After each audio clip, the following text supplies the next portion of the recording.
everyone, First Order here, and welcome back to another Battlefront 2 video. And in this one, we're going to talk about what will be playable in the Battlefront 2 trial on November 9th. So let's just get off with some basics. All we know so far is that on Xbox One with EA Access and on PC with Origin Access, you will have access, pun intended, to a 10-hour trial of Battlefront 2, which will consist of mostly the entire game, but there are some limitations.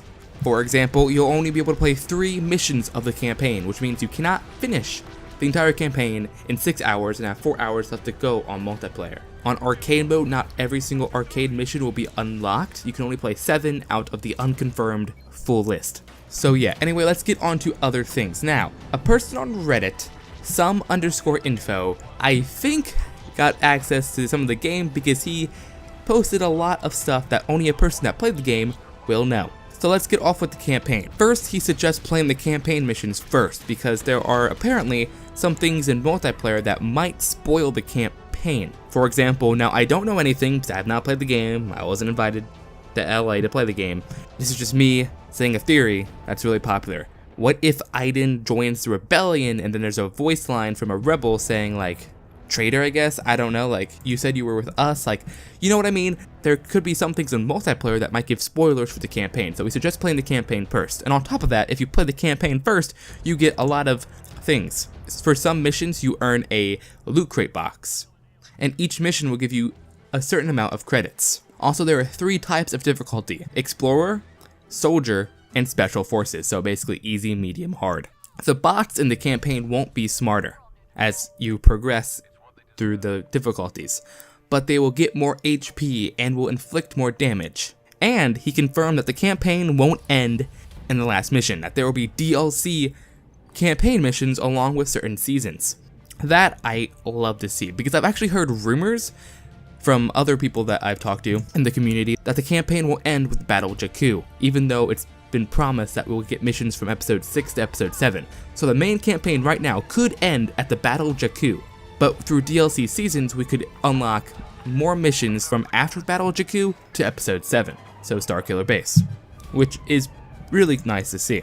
Everything you earn in this trial will be available when you play the main game, either on November 14th or November 17th. Here's something I'm kind of skeptical on. Multiplayer heroes will be locked. Not all, but some. You'll be able to unlock them by using your credits or to gain a higher level. So for example, there was this image floating around the internet that has been taken down a lot, but I'll try to say it from memory. Darth Vader was locked as a hero on the hero screen, along with Bosk and Emperor Palpatine. You can either spend credits you earn in-game to buy these heroes, or, now I'm just going to throw a number out there, don't take my word for this.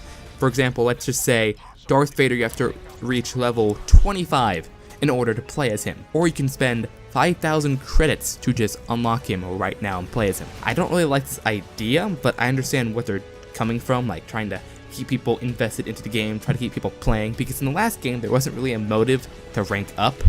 The only really progression in the last game was getting blasters. You could do the worst on your team, but still win the match and get a lot of credits, which can then be used to buy blasters.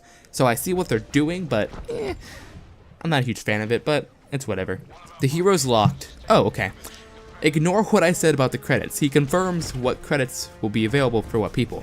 The locked heroes will be Emperor Palpatine, Chewbacca, Iden Versio, Princess Leia, and the Falcon, which you will need to spend 5,000 credits in order to unlock, or reach a certain level. And Luke Skywalker and Darth Vader will be 10,000 credits, or to reach the max level. Here's a little small snippet.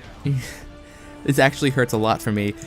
The DH-17 won't shoot like before. Hold and spray, you're gonna actually have to press the button every single time you want to shoot, similar to the DL-12 from the first game. The DH-17 is my favorite blaster from the last game, and I don't know how many kills, but I have a crap ton probably.